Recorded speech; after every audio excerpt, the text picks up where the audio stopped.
नमस्कार दोस्तों, स्वागत है हमारे यूट्यूब चैनल समृद्धि में।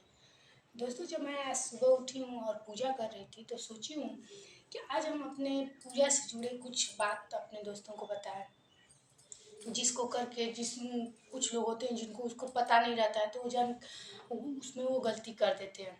तो जैसे दोस्तों, आज मैं फूल चढ़ा रही थी तो सोची हूँ कि मतलब फूल कभी कभी लोग क्या करते हैं कि इधर उधर बिखर के भी चढ़ा देते हैं, या फिर जब जैसे ये कनेल उनेल का फूल हो या अड़हुल का फूल हो तो उसको क्या करना चाहिए कि इधर उधर उसका मुंह करके नहीं चला चाहिए। कनेल का फूल जब भी चढ़ाएं तो उसका मुख होता है, जो डंठल होता है वो अपने तरफ है, और जो उसका मुख होता है वो भगवान की तरफ, जिस विष्णु भगवान की तरफ या जिस भगवान को चढ़ा रहे हैं उनके तरफ होना चाहिए।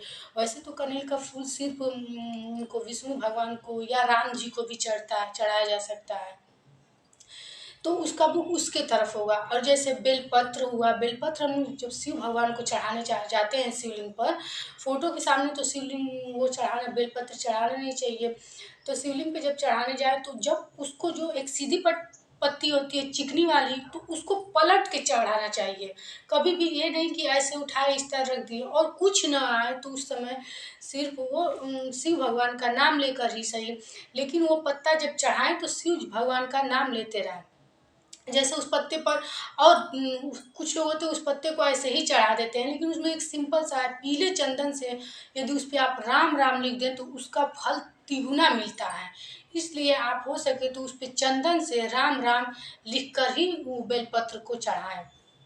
और एक बात है, जैसे आप लोग मंदिर में नारियल हम लोग चढ़ाते हैं, घर के भी पूजा में कभी कभी ऐसा होता है कि नारियल चढ़ाते हैं, तो उस नारियल का जो मुख होता है जिस पे वो सीधे निकला होता है नुकीला वाला, उसको क्या करते हैं कि भगवान की तरफ करते हैं, और उधर जो उसका दूसरा मुख होता है वो अपने तरफ होता है, और जो उसका नुकीला वाला होता है वो भगवान के तरफ करते हैं। ये सब छोटी छोटी बातें हैं पूजा पाठ में, लेकिन जब हम नहीं जानते हैं तो ऐसे गलतियां कर देते हैं। वैसे तो किसी भी पूजा पाठ के बाद भगवान से क्षमा याचना जरूर कर लेना चाहिए कि हे भगवान, यदि हमसे इस पूजा में कुछ त्रुटि हुई हो तो उसको क्षमा कीजिएगा और हमें ज्ञान कराइएगा। ये जरूर अपने पूजा के अंत में बोलिए, क्योंकि हर लोग बहुत ज्ञानी नहीं होते हैं कि हर चीज़ को विधि विधान से कर लें, चाहे हम हो चाहे आप हो, कोई हो।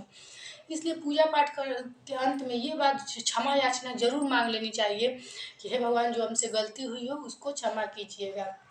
और एक बात है, कभी कभी हम जब लोग आरती घुमाते हैं तो आरती में जब हम लोग घुमाते हैं तो कुछ लोग होते हैं कि उसको इधर से भी घुमा देते हैं, नहीं, उसको सीधा अपने सीधे हाथ की तरफ से घुमाते हुए चलना चाहिए। ये सब छोटी छोटी गलतियां हैं जो लोग कर देते हैं, हम अपने बच्चों को हमको सिखाना चाहिए जो ना, जिससे वो ना हो।